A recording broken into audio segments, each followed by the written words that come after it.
The desert wind howled across the empty plains, scraping the sand into thin waves that shimmered beneath a dying sun. Out where no road reached, a campfire flickered weakly, its last embers fighting the chill of dusk. Beside it sat a drifter, lean, dust-covered, a man who looked carved out of the desert itself.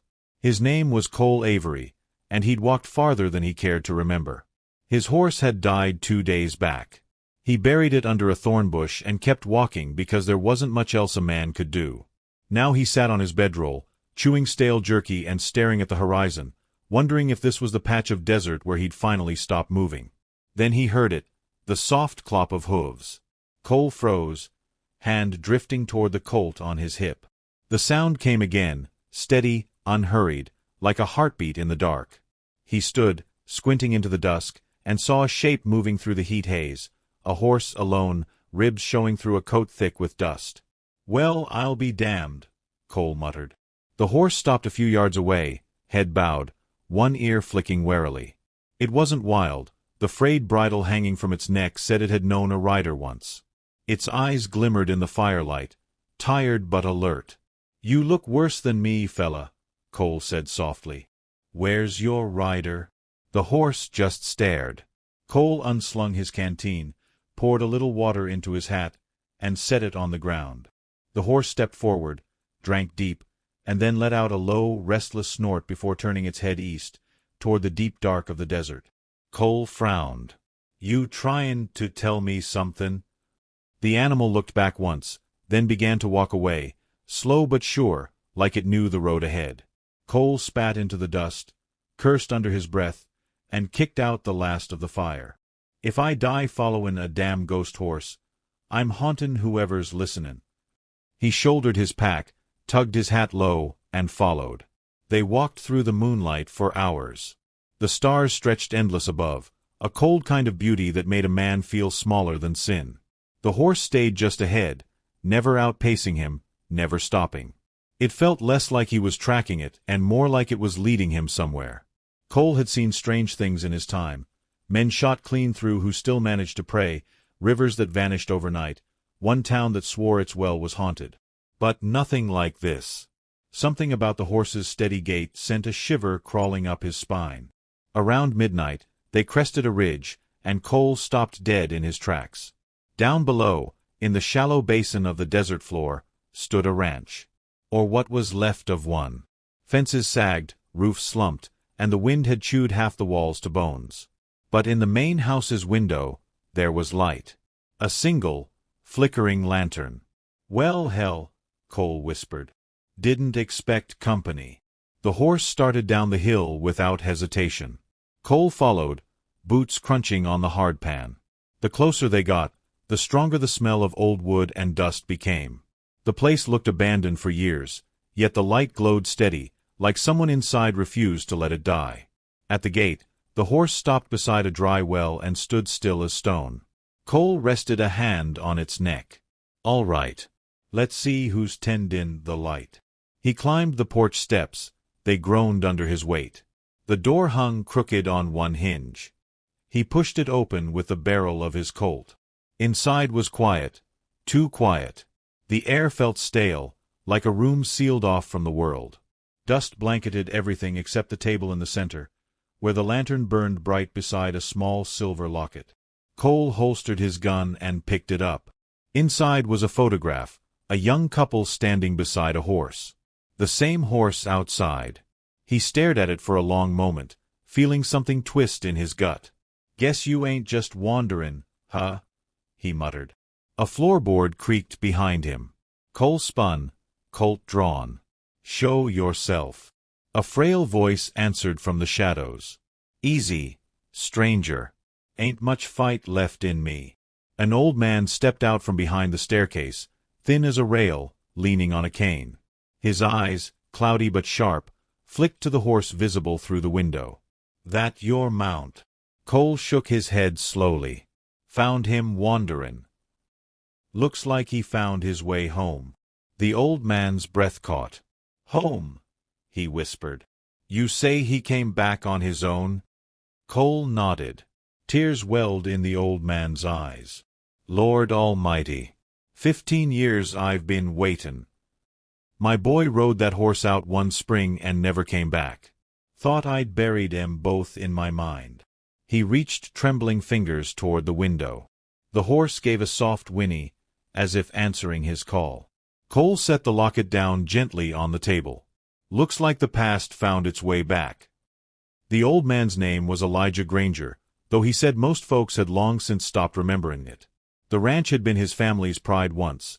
Cattle, crops, everything a man could want.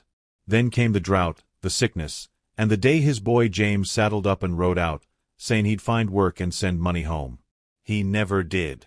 Eli, as he told Cole to call him, stayed. Kept one lantern lit every night.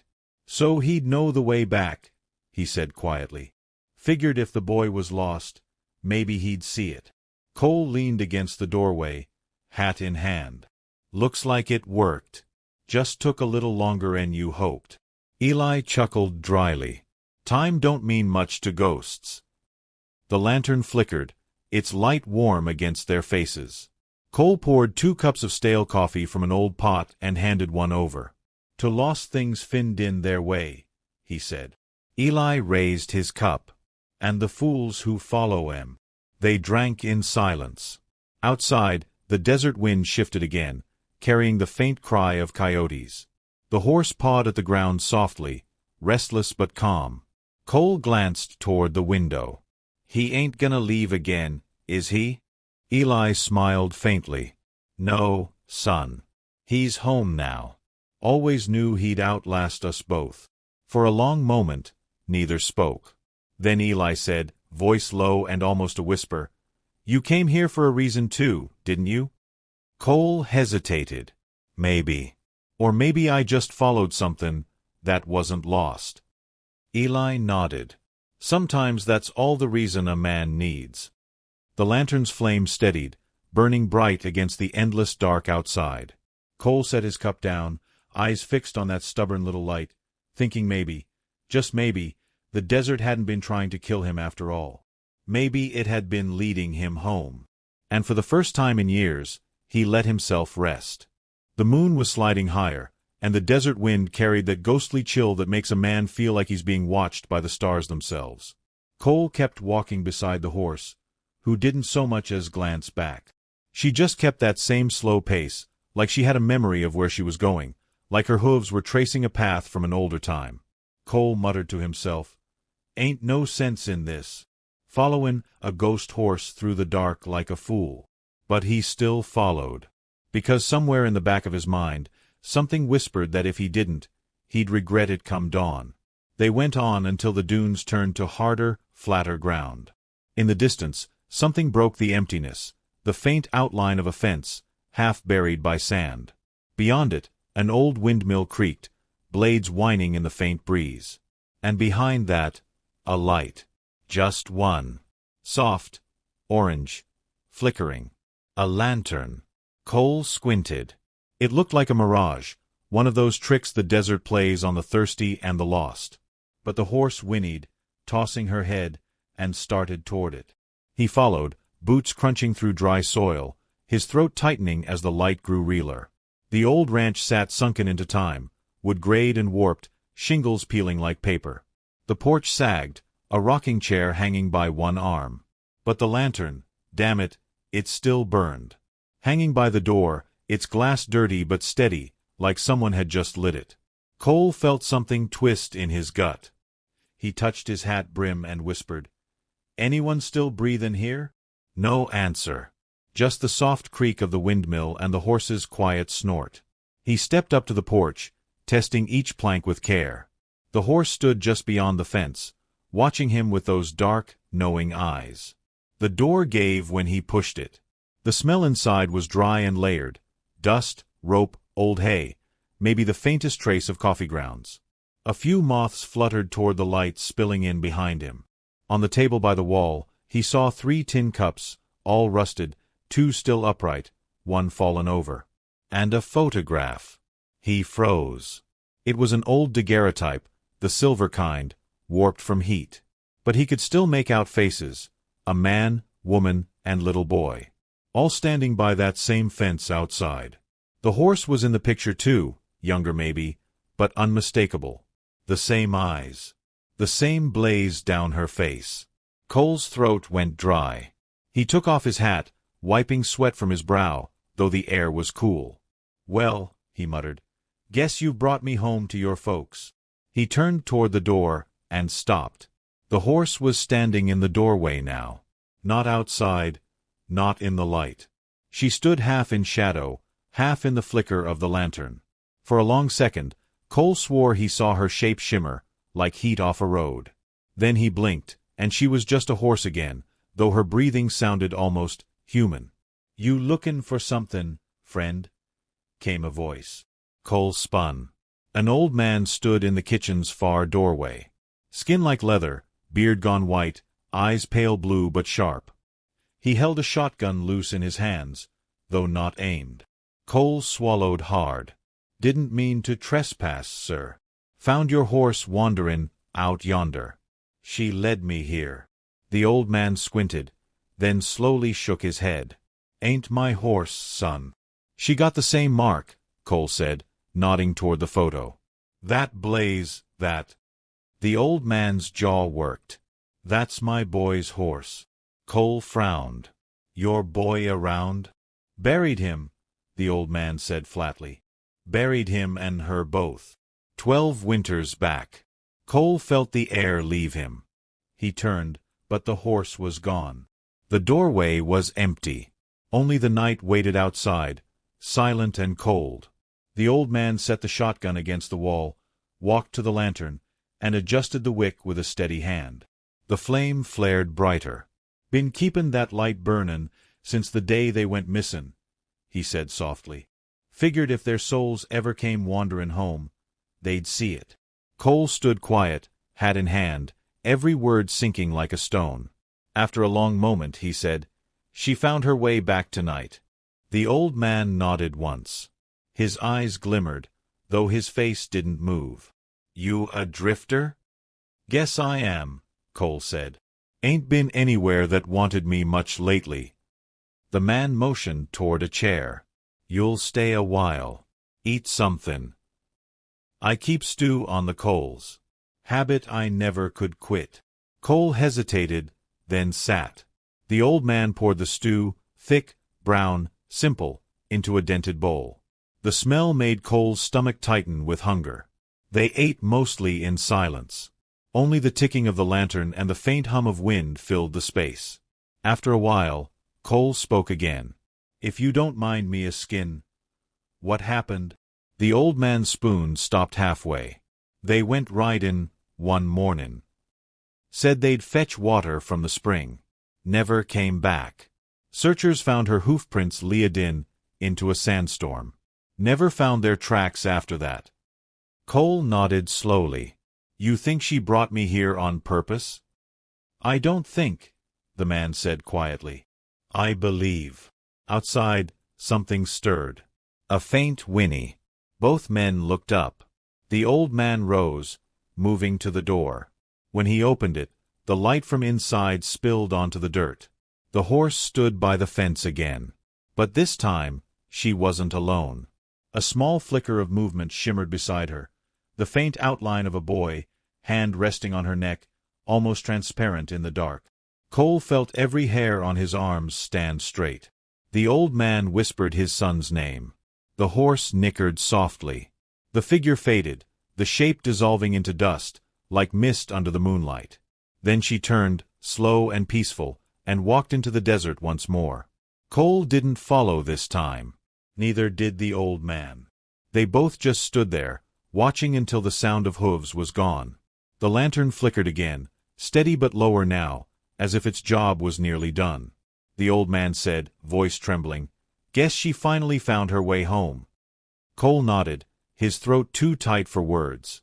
He looked at the lantern, the photo, the old man's lined face. For the first time in years, he felt like he'd stumbled into something meant to be, a piece of unfinished business finding its rest. And as the flame dipped, he whispered to no one, "Thank you, girl." The night stayed quiet, gentle, like the desert itself was holding its breath. Cole stayed the night at the old ranch. The air inside was thick with that kind of silence only the desert knows. Deep, patient, and endless. The old man had gone to bed after the lantern burned out, leaving Cole to stare at the coals in the stove until they turned gray. He'd meant to leave by dawn, but something held him there. Something about that horse, that light, that feeling of unfinished peace. When the sun finally cracked over the horizon, Cole stepped outside, rubbing the sleep from his eyes.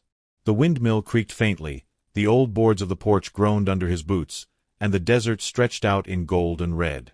There was no sign of the horse, no hoofprints in the sand. Just the wide, empty world. He found the old man already outside, sitting on a stump, hat tipped back. He was carving something, a small wooden horse, smooth and careful, though his hands trembled slightly. "She gone," Cole said quietly. "Reckon she is," the old man replied. "Ain't no need for her to linger now. The boy's at rest. Took her long enough." Cole nodded, watching the old man's blade move slow and sure. After a minute, the old man asked, "You got a place you're headed?" "Used to," Cole said. "Now I just follow the road until it stops barkin' at me. That's a lonely way to live." Cole smiled a little. "Beats waitin' for ghosts." The old man chuckled softly. "Ghosts got more purpose than most men, son. Least they know what they're lookin' for." Cole thought on that. The desert wind tugged at his coat, the smell of dust and sage rolling in. He'd been drifting for years, a handful of jobs, a few card games, too many nights with a bottle for company. Maybe this was his ghost too, this wandering without reason. The old man finished the carving and held it out. "Take it," he said. Cole blinked. "You sure? Reckon you were the one she trusted enough to lead home." "Seems right." Cole took the small wooden horse, feeling its weight, light, but solid. "Thank you." The old man stood. "I'll ride into town today. Let the preacher know the light can rest now. Been burnin' that lantern too long. You'll be all right out here alone?" The old man gave a small, crooked grin. "Boy, I been alone longer than you been breathin'. But now I reckon I can sit a little easier." Cole tipped his hat, then turned toward the desert. He didn't know where he was headed. But as he walked, the morning light spilled across the sand like new paint, and for the first time in years, it didn't feel empty. He stopped halfway down the ridge and looked back. The old ranch stood still, the windmill slow and lazy in the breeze. The lantern by the door was dark now. Finally dark. By noon, the heat was climbing. Cole found the remnants of an old cattle trail and followed it west. A few vultures wheeled overhead, lazy and aimless. The horse's carved figure rode in his coat pocket, pressing against his ribs like a heartbeat. He made camp near a dry creek bed, built a small fire, boiled coffee, chewed jerky that tasted like salt and shoe leather. The silence pressed in again, but it wasn't so heavy this time. It felt patient, like something waiting to be done right. He reached into his pocket and turned the little horse over in his hand. The carving was crude but honest. He could still smell the cedar. For some reason, he thought about the photo, the boy, the parents, the horse, and realized how long it must have taken that man to keep that lantern burning every night, waiting for a soul that might never come back. That kind of faith wasn't something Cole understood, but he respected it. As night fell again, the stars came out one by one. Cole leaned against his saddle, looking up, half dozing. Then, a sound. Hoofbeats. He sat up fast, hand on his revolver. The sound came from the ridge, steady, slow. He stood, scanning the dark. A shape appeared against the stars, a rider on horseback, outlined in silver. The wind carried the faint jingle of spurs, the creak of leather. "Who's there?" Cole called. No answer. The rider came closer, slow and steady. As the moonlight hit, he saw it wasn't a man. It was a woman, hat low, long duster trailing behind, face shadowed. The horse she rode had a white blaze. Cole's breath caught. "You." But this wasn't the same horse. It was younger, brighter-eyed, alive in every sense. The woman reined in a few feet away. Her voice was calm, low, like someone used to long silences. "You're the drifter that stayed at the Hanlon Ranch last night." Cole blinked. "Yeah. You knew them." "I'm their granddaughter," she said. "Town sent word this morning," said the old man. Finally let the light die. "I rode out to see." Cole nodded slowly. He seemed peaceful. "He earned it," she said softly. "Mama used to tell me about that lantern. Said he'd never stop till Grandma and Uncle Caleb came home." Cole swallowed. "They did, in a way." The woman looked at him sharply. "What do you mean?" He hesitated. Then he told her, about the horse, the desert, the lantern burning, the figure of the boy. Every word. She listened, face unreadable, eyes fixed on him like she was trying to see if he was lying. When he finished, she sat still for a long moment. Then she said, "You believe that?" "I didn't. Not till last night." The woman nodded once, then looked toward the horizon where the ranch sat, a small, dark speck against the pale desert. "Maybe I'll keep that lantern," she murmured. "Hang it in my barn. For memory's sake." She turned the horse. Cole thought she'd ride off, but she paused. "You got a place you're headed?" Cole smirked. "Ain't that the question everyone keeps askin' me?" She smiled faintly. "Well, I'm ridin' back to town.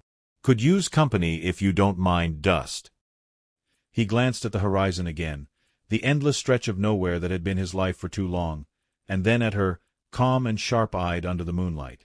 "Yeah," he said finally. "I don't mind dust."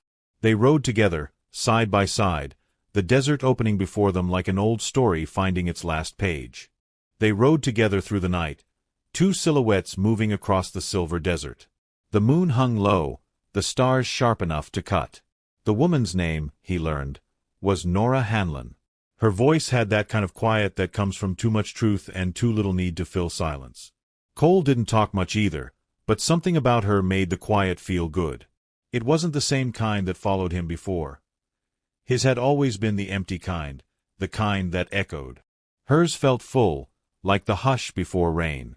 By dawn, they reached a ridge that overlooked the town. It wasn't much, just a main street of crooked buildings, a half-empty saloon, and a church whose bell hadn't rung in a decade. Smoke from early fires twisted into the pale sky. Nora dismounted, dust trailing off her boots. "You can find coffee and eggs at Miller's," she said. "They'll treat you fair if you pay up front." "You ain't stayin'?" Cole asked. "Got some business first." He nodded. "Guess you're talking the news to the preacher?"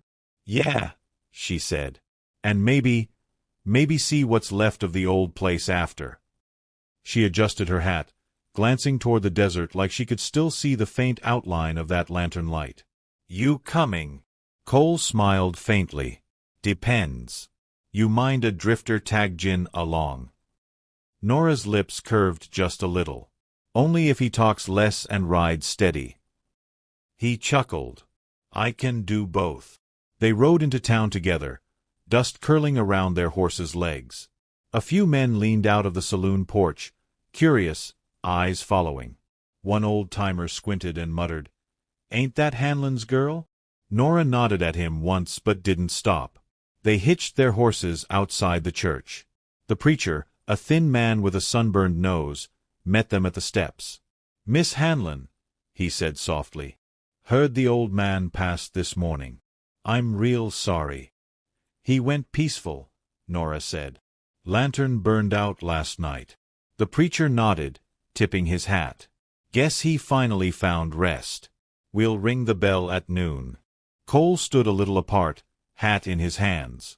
He felt strange standing there, like he'd wandered into someone else's ending. After they'd spoken their words and signed the burial papers, Nora turned to him. "You look like a man who could use work. You any good with horses?" Cole smirked. "Lady, I been followin' one ghost horse through the desert. Reckon I qualify." That made her laugh, a real one, quick and bright. "Then come on. You can help me clear the ranch. I ain't lettin' that place fall into sand after all they waited for. They left town by midday, the heat already building. The desert shimmered again, but it didn't feel so lonely this time. They talked more on the ride back, about where she'd been, the cattle drives her kin had run before the storms came, the drought that turned everything brittle.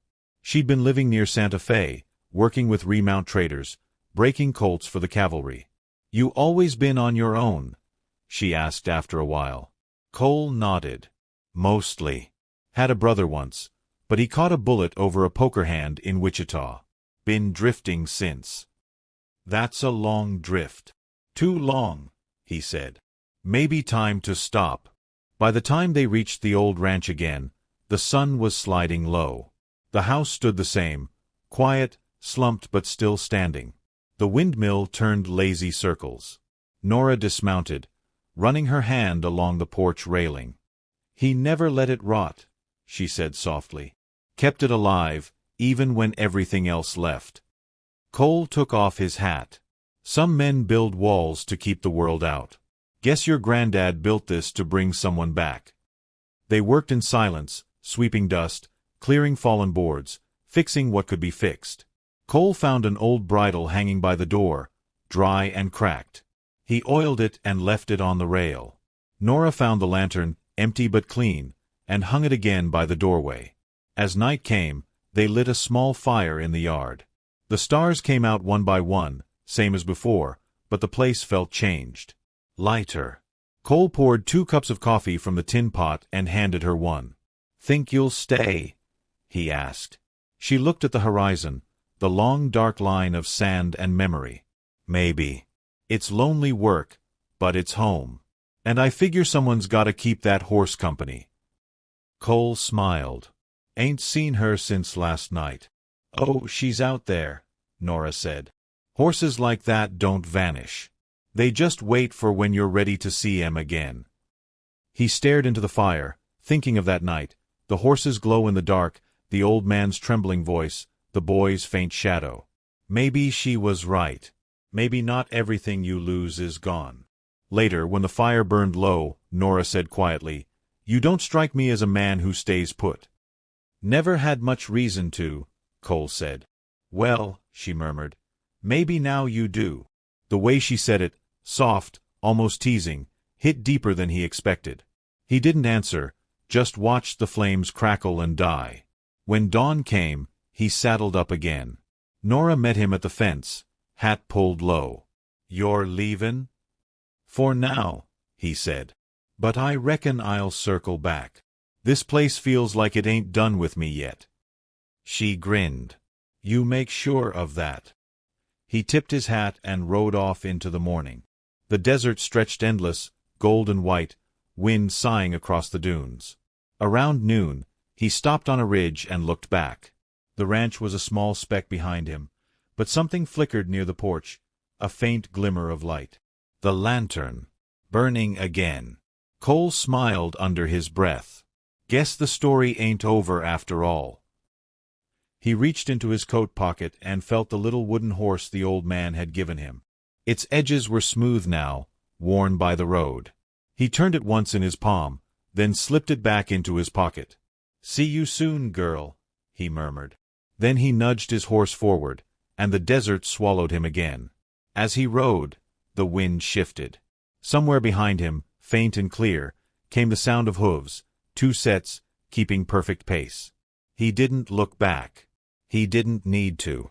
He just smiled and rode on, feeling, for the first time in years, like he was heading somewhere that mattered. The lantern's glow faded into the distance, the desert brightening around him, the world still and wide. Somewhere out there, maybe, the lost horse was running free again, her spirit guiding another soul that needed finding. And the drifter, for once, wasn't lost. He was just on his way home.